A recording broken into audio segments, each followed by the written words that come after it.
Inna jahannama kanat mirsada.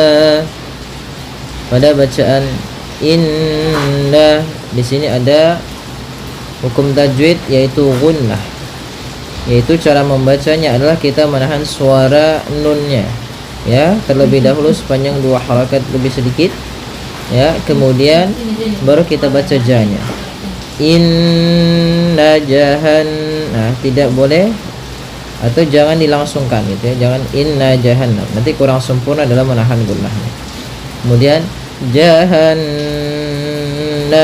kanat, sama caranya adalah dengan menahan suara ya, suara gunnahnya ditahan atau suara dengungan di nunnya ya. Jahan ya. Inna jahannama kanat, pada lafal kanat yaitu ada hukum bacaan mad tabi'i, yaitu adanya fathah bertemu dengan alif. Maka setiap ada fathah bertemu alif, kasrah bertemu ya, dhamma bertemu waw, maka kita namakan dengan mad tabi'i atau mad asli. Kemudian kanat, nah, dalam ta sedikit dikasih hamas karena sifat ta ketika sukun itu tampak hamasnya. Kemudian mirus wajah ya, miru. Nah, di sini mi-nya tipis, ro-nya tebal. Nah, di sini namanya ro tafkhim. Ro tafkhim itu artinya ro yang kita baca dengan bacaan ro tebal. Nah, ro ini ada beberapa kondisi. Yang pertama, ro yang dibaca dengan tebal, ro yang dibaca dengan tipis, atau nanti ada 2 kondisi. Ada yang dia ro dibaca kedua, boleh di antara kedua-duanya, boleh tebal dan boleh tipis. Ada juga yang dia memang dia dibaca dengan nanti ro dengan rom gitu ya. Maka di sini dalam kondisi ini yaitu apabila ada ro sukun sebelumnya dia kasroh dan setelahnya ada huruf isti'la yang mana huruf isti'la, maka di sini ini kita ro-nya kita baca dengan tebal. Meskipun kaidah yang pertama ketika ada huruf ro sukun didahului kasroh itu tipis, tapi karena datang setelah huruf ro itu huruf isti'la, huruf yang tebal dan huruf yang pangkal lidahnya terangkat, dan dimana shad ini itu huruf isti'la, maka ro-nya menjadi tebal. Maka miru ya, miru soda, tidak mir soda, tidak dibaca, jangan dibaca kanat mir soda, tapi dia ro-nya tebal. Miru ya, miru soda. Kemudian pada lafal sod ada hukum mad tabi'i, yaitu adanya fathah bertemu alif, panjangnya 2 harakat. Kemudian da, pada lafal da pada dasarnya dia fathatain bertemu alif, kita baca dengan dan. Karena kita waqaf dan kita berhenti di lafal ini, maka ia menjadi bacaan mad iwad, yaitu mad iwad terjadi apabila ada fathatain bertemu alif di akhir bacaan kita ketika kita waqaf, maka kita berubah, kita ganti, kita menjadi panjang da disebabkan karena kita waqaf. Lidhaghina ma'aba, pada bacaan lidhaghina di sini ada pada lafal ta yaitu mad tabi'i ditandai dengan alif kecil. Pada dasarnya di sini kalau kita merujuk ke mushaf Utsmani atau mushaf cetakan Madinah dia ada fathah dan alif kecilnya, tapi kalau di sini dengan alif kecil yang di atasnya, maka ini mad tabi'i panjangnya 2 harakat.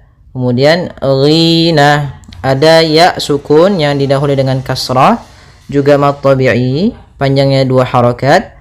Kemudian ma'aba ada lafal alif yang di atasnya yaitu ada alif kecil, maka dia hanya terbaca, yaitu di sini panjangnya 2 harakat, yaitu hukumnya mad tabi'i. Ba yaitu mad iwad ditandai dengan adanya fathatain bertemu dengan alif di akhir bacaan ketika kita waqaf.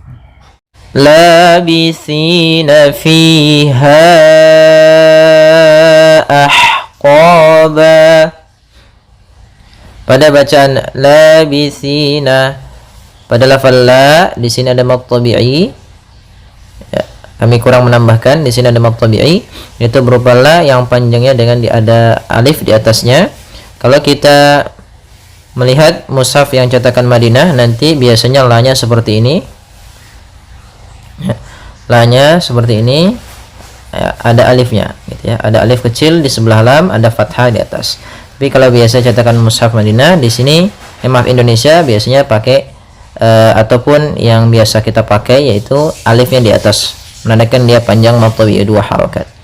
Labithina, pada lafal si ini ada ya sukun didahului dengan kasrah, maka dia mad tabi'i panjangnya 2 harakat. Fiha, pada lafal fi ada ya sukun didahului dengan kasrah, juga hukumnya mad tabi'i. Kemudian pada bacaan fiha, pada lafal ha di sini ada mad jaiz munfasil, yaitu adanya hamzah yang datang pada setelah huruf mad, atau di sini ada mad tabi'i datang setelahnya itu hamzah. Nah, pada dasarnya di sini itu huruf hamzah. Nah, tapi di sini ditulis dengan alif, ya, alif, atau pada dasarnya hamzah seperti ini. Maka yaitu biasanya ditandai dengan tanda di atasnya berbentuk seperti ini. Ini menandakan dia biasanya 2 atau 3 mad lazim, mad wajib, atau mad jaiz. Tapi karena di sini mad jaiz munfasil, yaitu apabila ada mad tabi'i bertemu dengan hamzah dan hamzah tersebut di lain kata, atau di sini dengan alif, ya, alifnya dain, alif yang berharokat. Nah, pada dasarnya di sini kalau kita cetakan mushaf Madinah itu ada hamzah di sini. Ya, fiha panjangnya berapa harakat? Panjangnya untuk mad jaiz munfasil yaitu 4 harakat. Nah, mad jaiz dengan mad wajib apa bedanya? Mad jaiz yaitu hamzahnya di lain kata, kalau mad wajib pada satu kata. Maka panjangnya 4 harakat. Fiha ahqaba. Kemudian pada lafal qa di sini ada mad tabi'i, yaitu adanya fathah bertemu alif, kemudian ba mad iwad. Mad iwad terjadi ketika ada fathatain bertemu alif, dan dia ketika kita waqaf atau di akhir bacaan. Panjangnya 2 harakat. Labithina fiha ahqaba. La yadhuquna fiha bardan wala syaraba. Pada bacaan la ada mad tabi'i yaitu fathah bertemu alif. Yadzuquna, pada lafal dzuqu sama, yaitu ada mad tabi'i berupa dhammah bertemu waw, ya itu qaf dan zal. Kemudian fiha, pada lafal fi mad tabi'i yaitu kasrah bertemu ya sukun, ha yaitu adanya alif setelah fathah. Maka ini semuanya panjangnya harus sama. La yadzuquna fiha, kemudian bardan wala syaraba sama barda. Nah, di sini ra-nya tebal yaitu ra takhim karena sebelum ra sukun ada huruf berharakat fathah. Kemudian dawu ada fathatain bertemu dengan waw, maka apabila ada fathatain bertemu dengan waw hukumnya idgham bi gunnah atau ma'al gunnah, yaitu kita masukkan dannya ke waw. Kemudian kita tahan dulu gunnahnya 2 harakat, bardan wa. Ya. Kemudian la ada mad tabi'i yaitu fathah bertemu alif, syara ada mad tabi'i lagi bertemu dengan alif yaitu ada fathah bertemu alif, ba yaitu ada fathatain bertemu dengan alif, maka dinamakan dengan mad iwad, ya, mad iwad di sini. Ya, syaraba, ya, mad iwad yang ada di huruf ba. Mad iwad itu fathatain bertemu dengan alif di akhir bacaan, dan tidak terjadi tidak terjadi mad iwad kecuali di akhir bacaan dan dia berharakat fathatain bertemu dengan alif. Illa hamiman wa ghassaqa. Pada bacaan illa ada mad tabi'i yaitu adanya fathah bertemu alif. Kemudian hamimah, pada lafal mi ada mad tabi'i yaitu kasrah bertemu dengan ya sukun.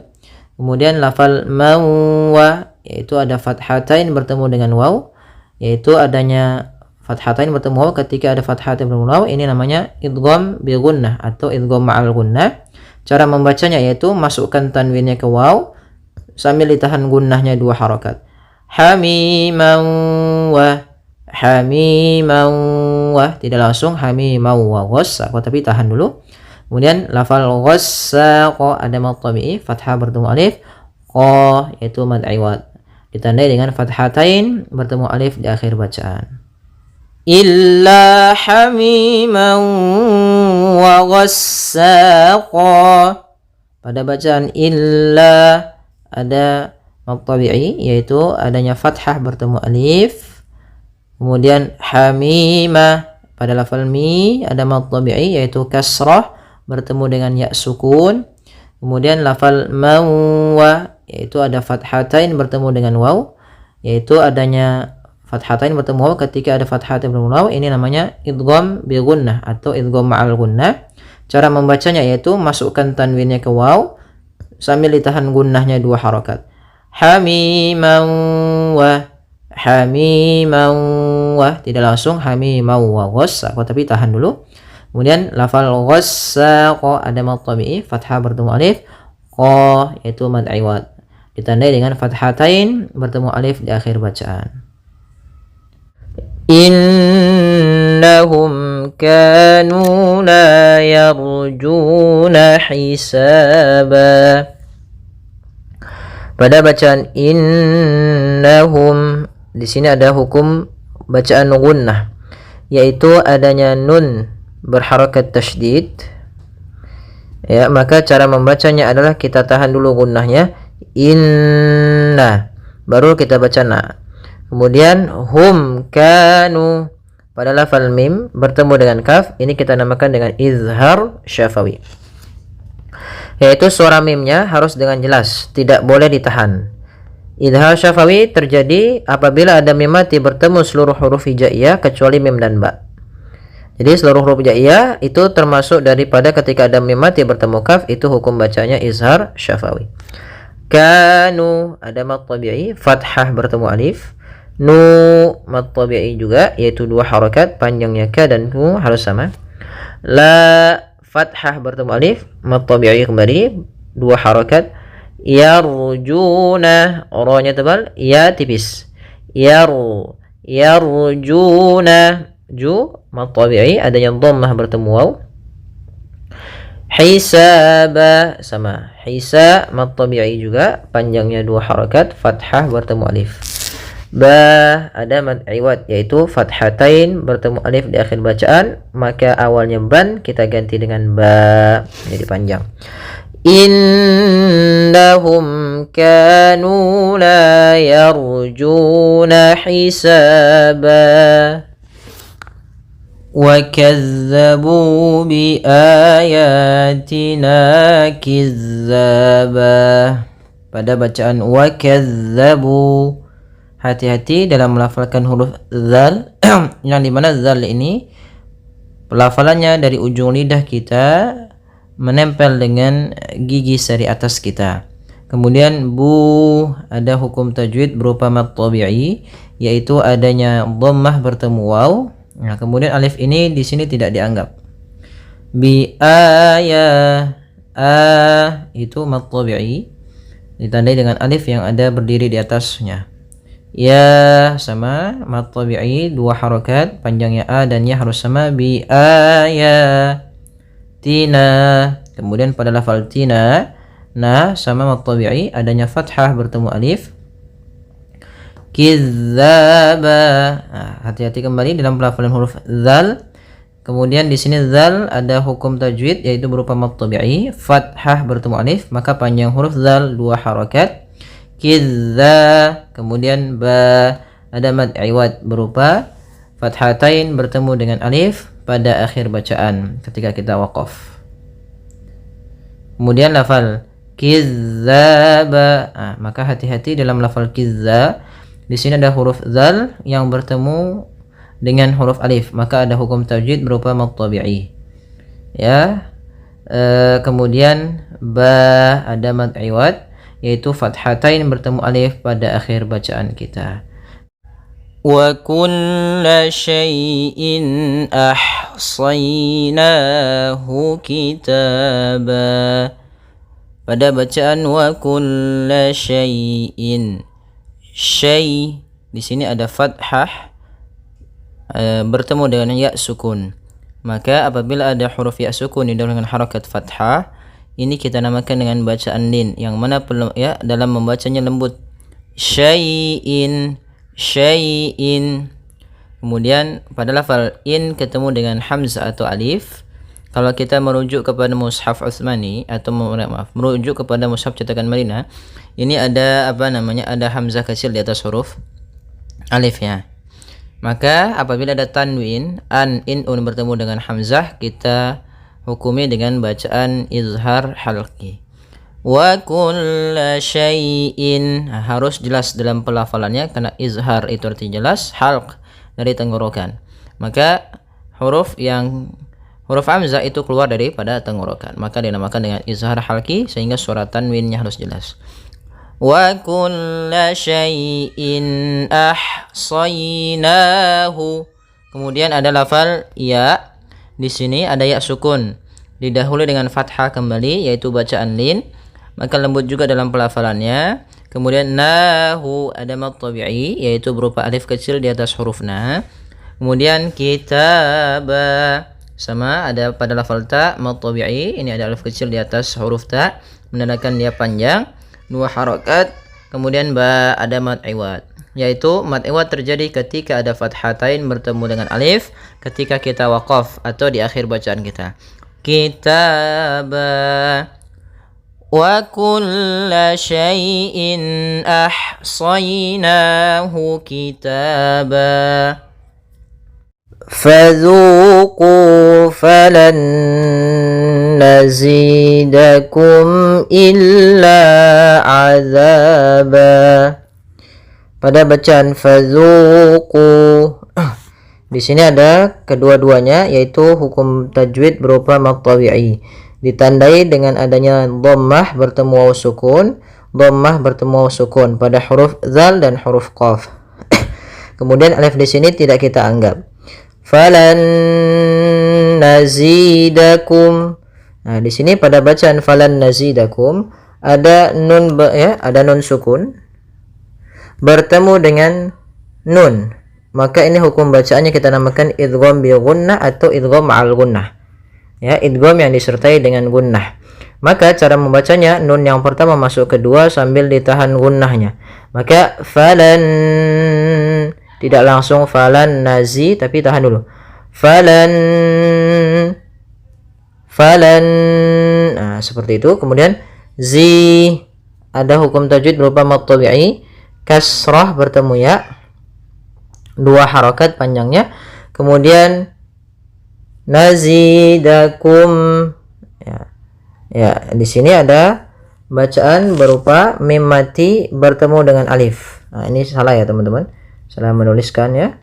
Ya, di sini tidak ada izhar halqi, yaitu di sini kita hanya ada izhar syafawi ya. Izhar syafawi, yaitu apabila ada huruf mim bertemu dengan seluruh huruf hijaiyah kecuali mim dan ba, maka kita namakan dengan izhar syafawi. Maka di sini mim ketemunya alif atau ketemu hamzah, maka kita namakan dengan izhar syafawi. Tidak boleh ditahan suara mimnya tapi langsung nazidakum illa. Kemudian pada lafal illa ada kembali mad tabi'i berupa fathah bertemu alif. Azaba, ada kembali mad tabi'i pada lafal dha yaitu adanya fathah bertemu alif. Kemudian ba, ada mad iwad yang ditandai dengan adanya fathatain bertemu alif di akhir bacaan. Maka kita namakan dengan iwad, kemudian ba-nya menjadi panjang. Ya, semoga bermanfaat.